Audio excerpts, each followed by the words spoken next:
अनमोल है वो हीरा जिसका कोई दाम नहीं,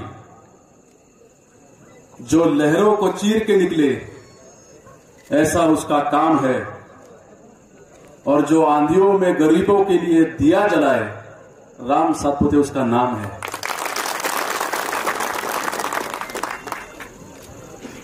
उपस्थित व्यासपीठ, आजचे सत्कार मूर्ती आणि ज्यांचा आज वाढदिवस साजरा करण्यासाठी आपण या ठिकाणी उपस्थित आहोत असे आपल्या सर्वांचे लाडके नेते राम सातपुते साहेब,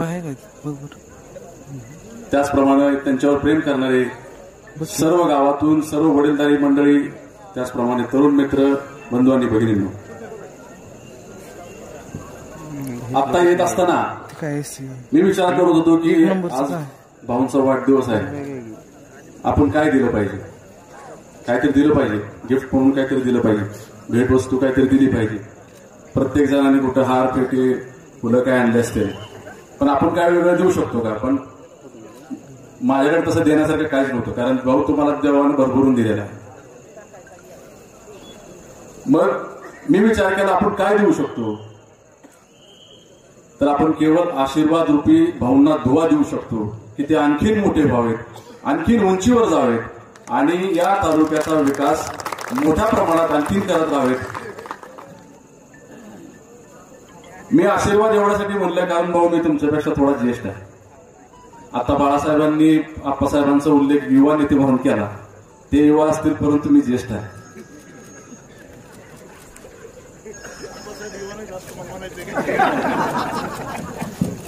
मी ज्येष्ठ आहे, दाढी पिकली म्हणल्यानंतर मी ज्येष्ठच आहे। तुम्ही नेहमी म्हणता भाऊ की माझी या तालुक्यात कोण आहे, माझ्या या तालुक्यात कुठं भावकी नाही ना, कुठे पाहुणे रावळे नाहीत, कोण नाहीत, काय मग हे सगळं काय आहे?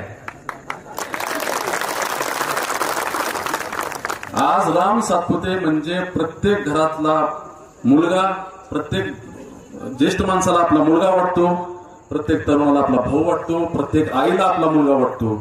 ह्याच्यासारखं मोठं भाग्य तुम्हाला नाही।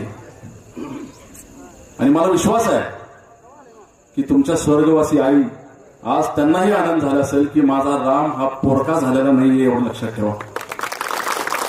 आपण सगळे त्यांच्याबरोबर आहोत, फार काय बोलायचं नाहीये। तुमचा कामाचा धडाका खूप मोठ्या प्रमाणात चालू आहे। एक साधं उदाहरण सांगतो, म्हणजे लोक कशा प्रकारे रामभाऊंना दुवा देतात, आशीर्वाद देतात, त्याचं एक छोटं उदाहरण आज सांगतो। आमच्या अकलूजचा एक तरुण उद्योजक होता, गेली 18 वर्ष तो राबून त्यांनी बाहेरने येऊन त्याचा धंदा सेटअप केला, सगळं व्यवस्थित सुरळीत 18 वर्ष तो धंदा करत राहिला।